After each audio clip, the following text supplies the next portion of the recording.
Un mouvement politique est toujours en mouvement. C'est justement lorsqu'il ne se met pas en mouvement qu'il s'atrophie de l'intérieur.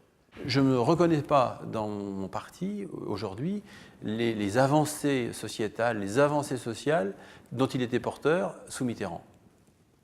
Comme si on était passé à une espèce de sauce, je dirais, douce, alors qu'on a besoin au contraire d'une sauce pimentée pour faire avancer les choses. L'épouvantail Le Pen, c'est terminé. On a joué, le dernier acte.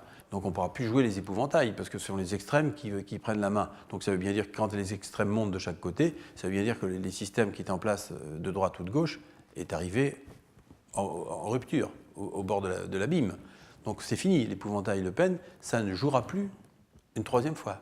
Parce que si on arrive dans une majorité nouvelle avec, je dirais, des réflexes du passé, on va jouer la même partie, et en pire que ces derniers temps.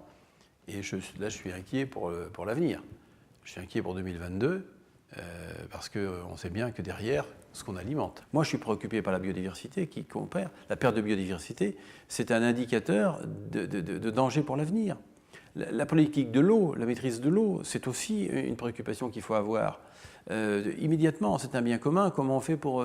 on voit bien que certains veulent se l'accaparer, doucement mais sûrement. Et c'est pas possible, ça ne peut pas continuer comme ça. L'espace, c'est aussi un enjeu, il faut le savoir. Comment est-ce que demain, on va vivre cet espace? Est-ce qu'on concentre encore?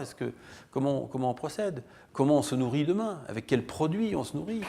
Quels sont les effets sanitaires? Ce sont des grandes questions de société qu'il faudrait poser aujourd'hui pour dessiner une perspective pour la société. Si on ne fait pas ça, je pense qu'on est dans une civilisation déclinante.